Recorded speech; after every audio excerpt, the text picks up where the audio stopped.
ஆகும் என்கிற இந்த நிகழ்ச்சிக்கு ஜீவனுள்ள தேவனாகிய இயேசு கிறிஸ்துவின் நாமத்தினாலே உங்கள் அனைவரையும் அன்புடன் வாழ்த்தி வரவேற்கிறோம். கர்த்தர் நல்லவர், அவர் மேல் நம்பிக்கையாக இருக்கிற ஒருவரும் வெட்கப்பட்டு போனதில்லை. ஆதலால் தேவன் உங்களை இந்த நிகழ்ச்சியில் கலந்து கொள்ளுகிறபடியினால் உங்களை ஆசீர்வதித்து மேன்மைப்படுத்துவார். ஆமேன். இன்றைய நாளில் நான் உங்களுக்காக ஒரு தேவ வசனத்தை வாசித்து உங்களுக்காக ஜெபிக்க விரும்புகிறேன். என்னோடு நீங்களும் இணைந்திருங்கள். உங்களிடம் வேதாகமம் இருக்குமானால் என்னோடு சேர்ந்து இந்த வசனத்தை வாசித்துக் கொள்ளுங்கள். 1 பேதுரு 1 அதிகாரம் 19ஆம் வசனம். குற்றமில்லாத மாசற்ற ஆட்டுக்குட்டி ஆகிய கிறிஸ்துவின் விலையேறப்பட்ட இரத்தத்தினாலே மீட்கப்பட்டிருக்கிறீர்கள் என்று அறிந்திருக்கிறீர்களே. குற்றமில்லாத மாசற்ற ஆட்டுக்குட்டி ஆகிய இயேசு கிறிஸ்துவின் இரத்தத்தினாலே மீட்கப்பட்டிருக்கிறோமாம். ஆகவே இந்த உலகம் அழிவை நோக்கி செல்லுகிறது. எங்கு பார்த்தாலும் பலவிதமான சூழ்நிலைகளிலே உலகம் காணப்படுகிறது. ஆனால் வேதம் சொல்லுகிறது, இந்த உலகத்துக்கு குற்றமில்லாத மாசற்ற ஆட்டுக்குட்டி ஆகிய இயேசு கிறிஸ்துவின் இரத்தத்தினால மீட்கப்பட வேண்டுமா. ஆகவே இயேசு கிறிஸ்து உலக தோற்றத்துக்கு முதல் முன்குறிக்கப்பட்டவராய் இருந்தாலும் அவர் இந்த கடைசி காலத்தில் வெளிப்பட்டார். அவர் வெளிப்பட்டதுடைய நோக்கம் உங்களை மீட்டு கொள்ளும்படியாக அவர் வெளிப்பட்டிருக்கிறார். நீங்கள் யோசிக்கலாம், நான் எதிலிருந்து மீட்கப்பட வேண்டியவனாய் இருக்கிறேன் என்று. ஏன் மீட்கப்பட வேண்டும்? பாவத்தில் இருந்து நான் மீட்கப்பட வேண்டும், சாபத்தில் இருந்து நான் மீட்கப்பட வேண்டும், வியாதியில் இருந்து நான் மீட்கப்பட வேண்டும், பிசாசின் பிடியிலிருந்து நான் மீட்கப்பட வேண்டும், இன்னும் என்னென்ன அடிமத்தனங்கள் உண்டோ அவைகள் எல்லாவற்றிலும் இருந்து நான் மீட்கப்பட வேண்டும். நான் தேவனால் படைக்கப்பட்டு இருந்தும் தேவனை அறியாதவனாய் இருளின்குள்ளே அகப்பட்டவனாய் இருந்தேன். தேவன் யார் என்பதை நான் அறியவில்லை. உலகத்தை அறிந்தேன், மற்றவைகளை அறிந்தேன், கர்த்தர் யார் என்பதை என்னால் அறிய முடியாமல் இருந்தது. ஆனால் இன்றைய நாளிலே அந்த தேவன் யார், நான் அறிய வேண்டியவர் யார், கர்த்தரை அறிகிற அறிவு வேண்டும் என்று வேதம் சொல்லுகிறது. ஆதலால் பிரியமானவர்களே, உங்களோட வாழ்க்கையிலே இன்றைய நாளிலே நாங்கள் குற்றமில்லாத மாசற்ற ஆட்டுக்குட்டி ஆகிய விலையேறப்பட்ட இயேசு கிறிஸ்துவின் இரத்தத்தை குறித்து உங்களுக்கு அறிவிக்கிறோம். அதாவது இயேசு கிறிஸ்துவனுடைய இரத்தம் உங்களை கழுவ வல்லது, சுத்திகரிக்க வல்லது, உங்களுக்கு பாவ மன்னிப்பு தர வல்லது, உங்களுக்கு நித்திய ஜீவன் தர வல்லது என்பதை நீங்கள் அறிய வேண்டும்.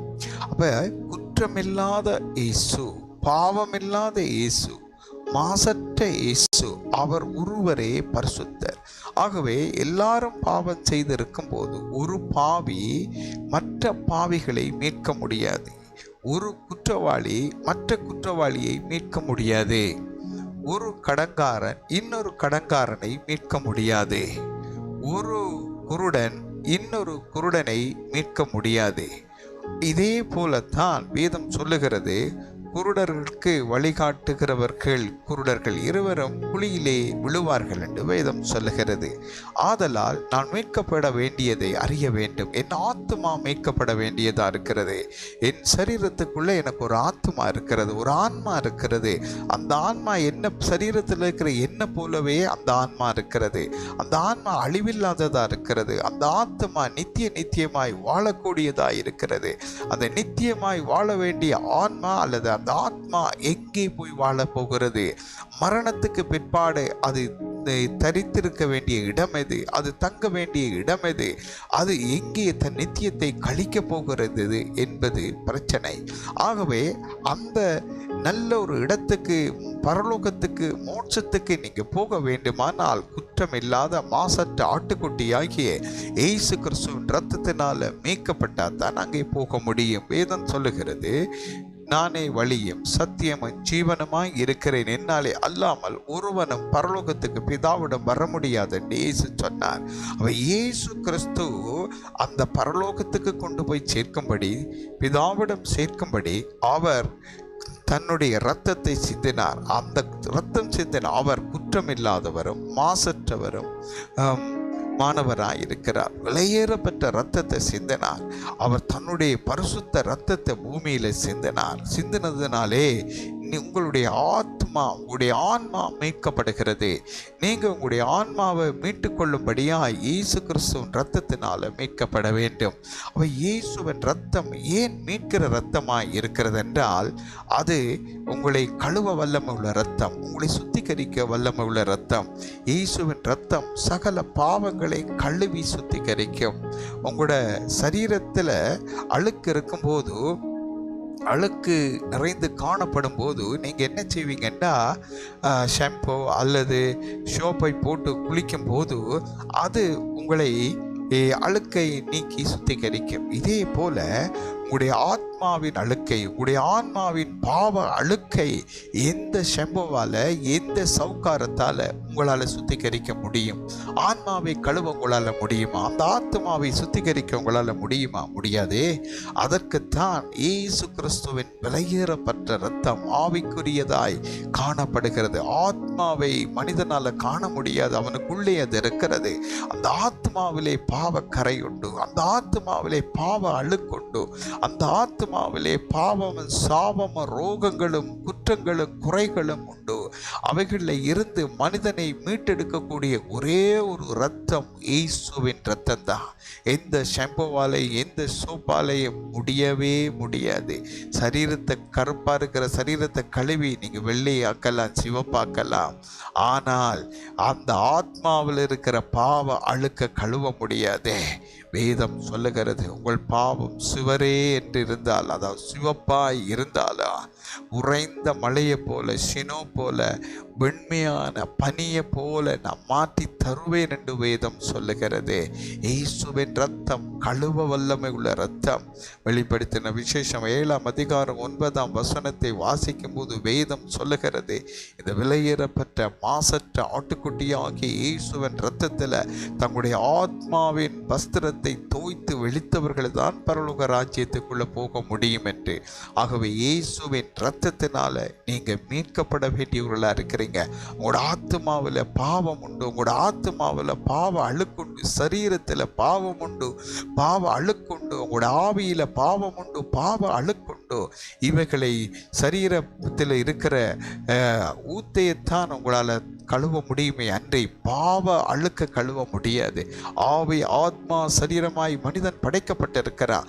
அவைகளில் இருக்கிற பாவ அழுக்கை நீக்கி உங்களை சுத்திகரிக்க வேண்டுமானால் இயேசு கிறிஸ்துவின் விலையேறப்பட்ட குற்றமில்லாத மாசற்ற ஆட்டுக்குட்டியாகி அவருடைய இரத்தம் உங்களை கழுவி சுத்திகரிக்க வேண்டும். அந்த இரத்தத்தினால நீங்கள் கழுவப்பட்டால் மாத்திரம்தான் நீங்கள் மீட்கப்படுவீர்கள், இல்லாவிட்டால் உங்களுக்கு மீட்பில்லை.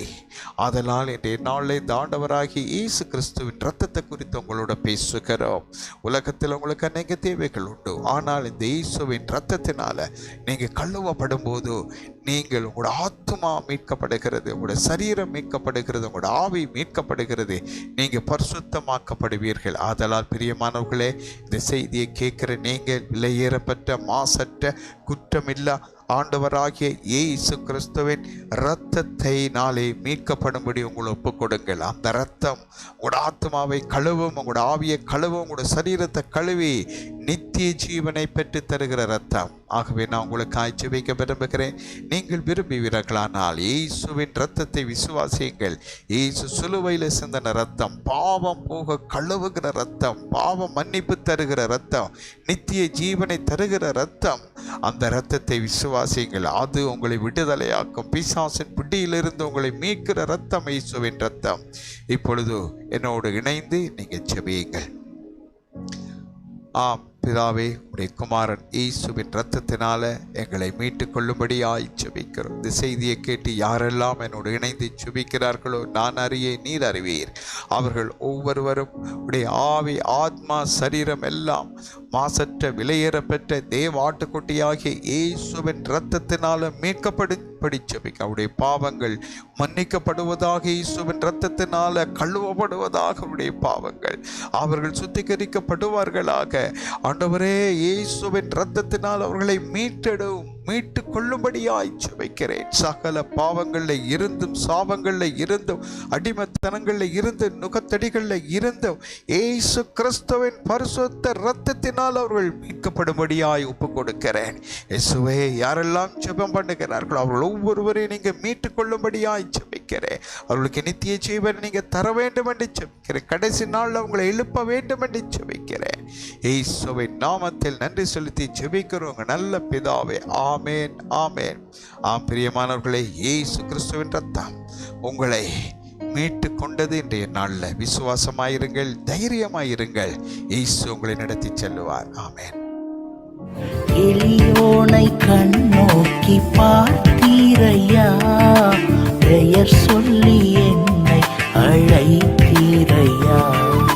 உம்மை விட்டு எங்கோ நான்